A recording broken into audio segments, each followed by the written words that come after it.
Hi, it's Amy. So instead of you having to read through my race report, I decided to vlog it. So the race was the Ironman Chattanooga, and it took place on September the 28th of 2014. And it was the most amazing day of my life. Everything last year at Ironman Arizona that could possibly go wrong went wrong. Everything from almost missing my flight to them losing my luggage and my bike and just one thing after another. And of course, as most of you know, I ended up getting cramps and everything else in the water and DNF'd the swim. So this year, I had trained really, really hard, and I didn't have as much time off during my training due to back issues. This year I only lost a couple of weeks due to the discs in my back, where last year I lost like a month, 2 months of training. So I was very well prepared. Everything that could possibly go right went right.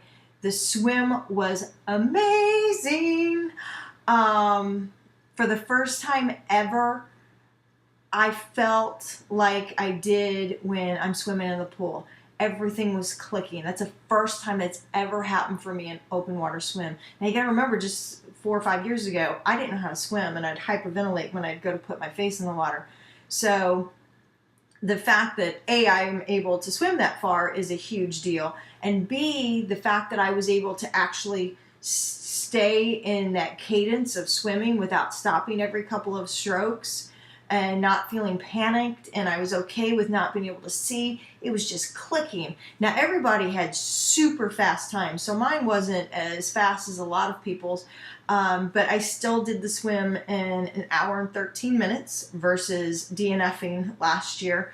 When I got out of the water, I was like, yay, I did it! I was screaming and yelling, and the first people I saw was my mom and my dad and my youngest daughter, and that was amazing because my mom and dad were there with me when I DNF'd last year, so they got to experience the sadness and just how destroyed I was last year, but then they got to participate in how amazing the swim was. So from that point, I knew rest of the day was just going to be cake, because I made it over my first and biggest obstacle, which was the swim.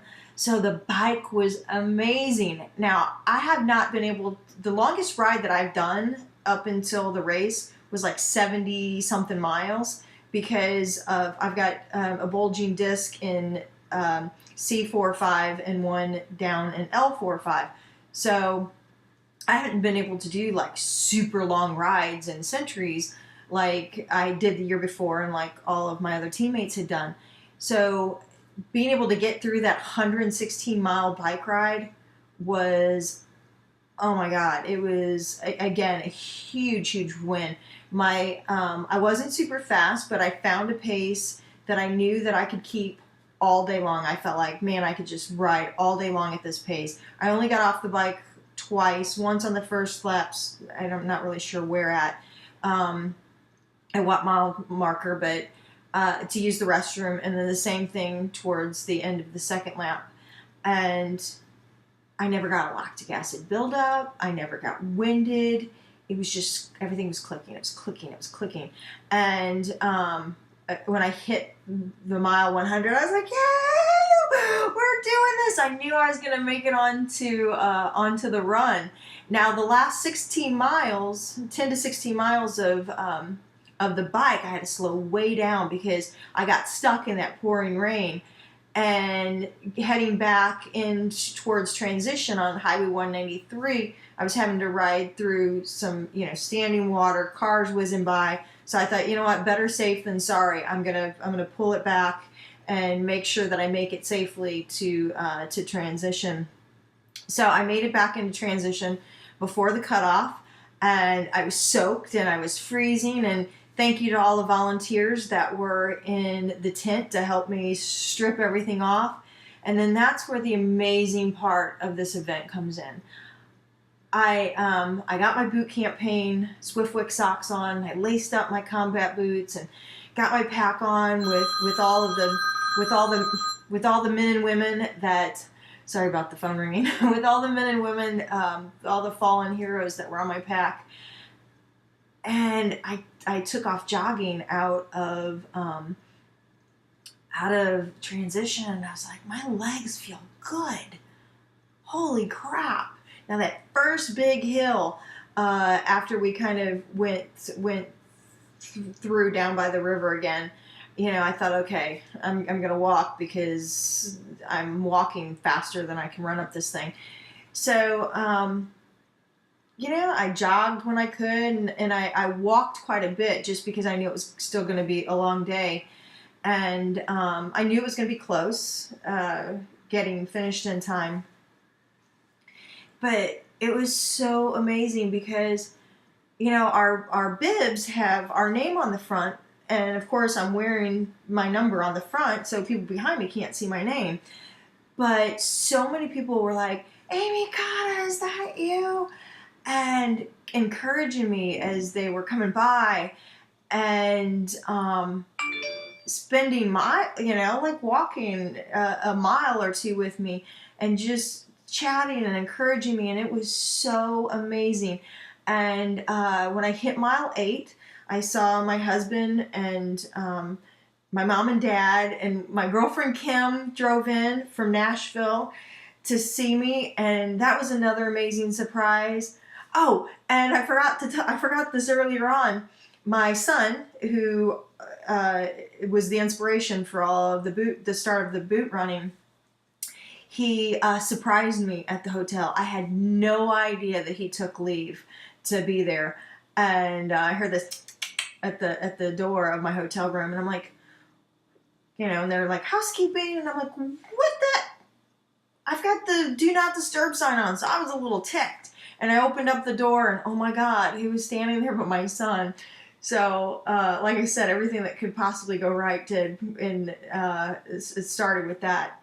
So, you know, I had done some television interviews leading up to the race, including the morning of. So, for everybody that was out on course that had seen that, or had either seen the article in Runner's World, I had so many people just encouraging me and yelling for me, going, oh my God, it's the boot lady. Oh my God, she's got photos on her pack. And that helped so much. And just knowing that people were seeing those photos, and at least for that moment remembering how lucky and how grateful we all should be that we're able to be there and to live in a free country where we can participate in such things. And those things were bought and paid for with the sacrifices of those men and women that were on my pack, and millions, you know, before them throughout the history of the United States. So I made it to the first cutoff, no problem. It was getting close to time, but I made it. And when I was coming back over the pedestrian bridge, my husband was there encouraging me and running with me. And so was my friend David, who's on Team Chocolate Milk with me and had come into town from Dallas with some of he had other friends that were racing too. So it was just awesome. Now here's where this high point kind of goes about to middle to low point. When I got back on to the Riverwalk, I'm like the only one out there. And the only time I saw anybody was when I hit the aid stations, and it was dark and it was lonely, and I was starting to feel a little lightheaded. But I kept pushing on. I kept walking as fast as I could without pushing it to the point of, holy cow, I think I may pass out, because I was getting close. And so I caught up with this gentleman who I'd met earlier down the road named Bill. So Bill and I, you know, we knew we were going to have to run a consistent 12-minute mile from that point on in order to hit the 20.5 cutoff. And I didn't have it in me. He didn't have it in him. So we're like, you know what, we're going to keep pressing forward, and we're going to keep our pace up as much as we can, but let's just finish this thing out together. And unfortunately, when we got to the 20.5 cutoff, we got our timing chips taken away, and so they were like, "Do you want to ride in? Do you want us to give you a ride in?" And we were like, "No, we're finishing this thing." And they're like, "What? You can't finish." Because that meant we had to go on to the other side of the river. And come to find out, there were other people that went on to the other side anyway. But neither Bill nor I had water on us. So we had just decided, you know what? We're going to walk back down towards the finish line, and we're going to get a 140.6 regulation miles in. And so that's what we did. And we did it. We got down to the finish line, and this is kind of the heart-wrenching part. We're down at the finish line, and I immediately see my whole family, which was amazing again, and my friends. And my friend April, who was standing there. And it was 11:45. So for those of you that know, the race time got pushed back to 12:15. So we had a full half an hour. We were in a full half an hour before the actual cutoff time, but we weren't. So, at one point I'm going, man, maybe we should have went ahead and went, but we still would have gotten an official DNF anyway. And I was on such a massive high that I finished 140.6 miles under the cutoff, and knowing, I already started with like an hour plus deficit because of the time being pushed back. And then I was in with the wetsuit swimmers. I wore lava pants. So I already knew that I can finish that race or a race under 17 hours. So in my mind, I already won. Yeah, it would have been great to be able to march through that massive crowd of cheering people, wearing my boots and giving all the praise to the men and women on my pack. But, at the end of the day, we're all Ironmen. Bill and I, we did our 140.6 miles. We made it in before the official midnight cutoff, and half an hour before that particular race is cut off. So I'm good. And as a lot of you probably know, an amazing thing happened.